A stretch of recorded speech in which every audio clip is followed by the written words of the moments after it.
My classroom is a window to the world, where the walls echo with questions and answers, shaping my mind.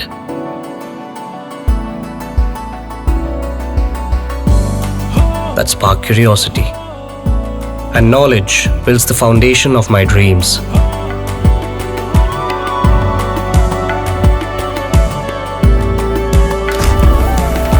Singhania Educational Institute, cultivating knowledge. Refined oil और process जैसे unhealthy oils ने तो जैसे पूरे market पर कब्जा ही कर लिया है, मगर अब आप इसकी चिंता ना करें, क्योंकि आ गया है वंश कोल्हू का प्योर सरसों कच्ची घानी ऑयल। लकड़ी कोल्हू मेथड से तैयार, ये है नेचुरल और हेल्दी भी। वंश कोल्हू प्योर सरसों कच्ची घानी ऑयल के साथ। वंश कोल्हू, तेल सही मिलेगा यहीं। नमस्कार, आप देख रहे हैं हमेशा की तरह आई इंडिया और मैं बबीता सिंह गौर। लगभग हर दिन हम आपको चुनाव से संबंधित हर एक सीट की जानकारी देते रहते हैं। आज भी हम आपको चुनाव से संबंधित एक जिले की जानकारी दे रहे हैं। उसका नाम है गौतम बुद्ध नगर। उत्तर प्रदेश के सबसे अमीर जिला कहे जाने वाला गौतम बुद्ध नगर भी राजनीतिक रूप से बेहद खास माना जाता है।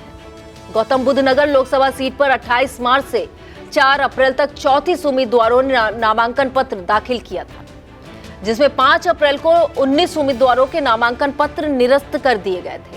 8 अप्रैल को किसी भी उम्मीदवार ने नामांकन वापस नहीं लिया, जिसके बाद अब मैदान में कुल 15 उम्मीदवार रह गए हैं। बता दें, गौतम बुद्ध नगर लोकसभा सीट पर 26 अप्रैल को मतदान होगा और 4 जून को मतगणना के परिणाम सामने आ जाएंगे। गौतम बुद्ध नगर लोकसभा क्षेत्र में मतदाताओं पर नजर डालें तो जिले में कुल मतदाताओं की संख्या करीब 26,75,148 है। निष्पक्ष एवं शांतिपूर्ण मतदान संपन्न कराने के लिए जिला प्रशासन ने तैयारियां पूरी कर ली हैं। गौतम बुद्ध नगर जनपद की गौतम बुद्ध नगर लोकसभा सीट सहित समूचे जनपद में 641 मतदान केंद्र बनाए गए हैं और 1,826 मतदेय स्थल बनाए गए हैं। अब बात कर लेते हैं गौतम बुद्ध नगर लोकसभा सीट पर चुनावी मैदान में उतरे प्रत्याशियों की।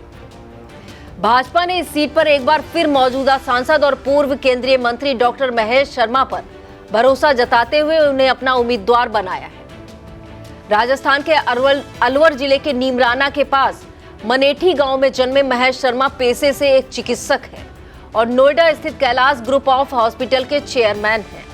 बचपन से ही आरएसएस से जुड़े रहे डॉक्टर महेश शर्मा अपने छात्र जीवन के दौरान अखिल भारतीय विद्यार्थी परिषद से भी जुड़े और बाद में वो भाजपा में शामिल हो गए। वर्ष 2012 में विधानसभा चुनाव के दौरान वह नोएडा से विधायक चुने गए। 2014 की मोदी सरकार में वे पहली बार इस सीट से सांसद चुने गए थे और संस्कृति, पर्यटन और नागरिक उड्डयन राज्य मंत्री स्वतंत्र प्रभार भी रह चुके हैं। बता दें, भाजपा प्रत्याशी डॉक्टर महेश शर्मा ने उत्तर प्रदेश में नोएडा विधानसभा के पहले विधायक के रूप में भी काम किया है। वहीं समाजवादी पार्टी ने डॉक्टर महेंद्र नागर को चुनावी मैदान में उतारा है। महेंद्र नागर भी एक डॉक्टर हैं, वह नागर हॉस्पिटल के चेयरमैन हैं। वह पहले कांग्रेस में थे और लंबे समय तक गौतम बुद्ध नगर कांग्रेस कमेटी के अध्यक्ष भी रहे। उन्हें सचिन पायलट का करीबी माना जाता था। महेंद्र नागर ने साल 2022 के विधानसभा चुनाव से पहले सपा ज्वाइन कर ली थी। सपा ने गौतम बुद्ध नगर सीट से महेंद्र नागर को चुनावी मैदान में उतारकर जातीय समीकरण साधने की कोशिश की है। नागर गुर्जर समाज से आते हैं और गुर्जर समाज में उनकी काफी पकड़ बताई जाती है, जबकि बसपा ने गौतम बुद्ध नगर लोकसभा सीट से राजेंद्र सिंह सोलंकी को प्रत्याशी बनाया है। राजेंद्र सिंह सोलंकी बुलंदशहर जनपद के सिकंदराबाद क्षेत्र के गांव लड़हुकी भगवानपुर के निवासी हैं। राजेंद्र सिंह सोलंकी वर्ष 1985 में कांग्रेस के टिकट पर सिकंदराबाद विधानसभा सीट से विधायक रहे। उत्तर प्रदेश युवक कांग्रेस के प्रदेश अध्यक्ष रह चुके राजेंद्र सिंह सोलंकी कांग्रेस के दिग्गज नेता रहे। इसके अलावा नेशनल पार्टी के किशोर सिंह, भारतीय राष्ट्रीय जनसत्ता पार्टी के नरेश नौटियाल, सुभाषवादी भारतीय समाजवादी पार्टी के नारवेदेश्वर, वीरों के वीर इंडियन पार्टी के भीम प्रकाश जिज्ञासु, अखिल भारतीय परिवार पार्टी के Manish Kumar Dwivedi, super power Indian party के रण सिंह डूडी, जय हिंद नेशनल पार्टी के राजीव मिश्रा और लोकतांत्रिक जनशक्ति पार्टी के कुमारी शालू चुनाव मैदान में हैं। साथ ही साथ इस लोकसभा सीट से पराग कौशिक, मोहम्मद मुमताज आलम, शिवम आशुतोष और महकार सिंह निर्दलीय प्रत्याशी के रूप में अपना भाग्य आजमा रहे हैं।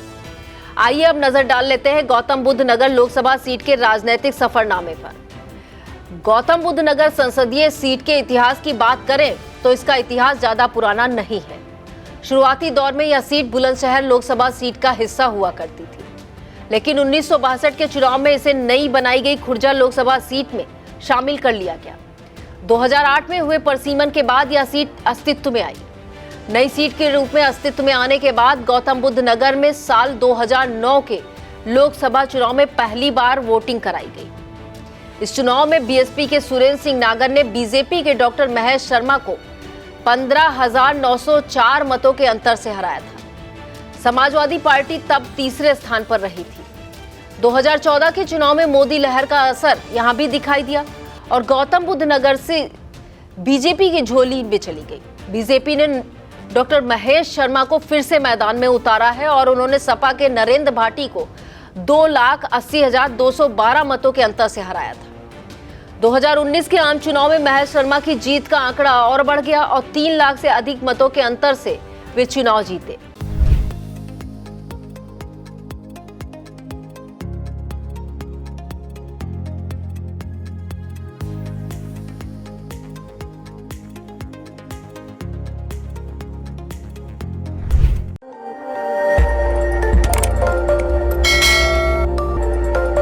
खबर आपकी, नजर हमारी। देखते रहिए आई इंडिया।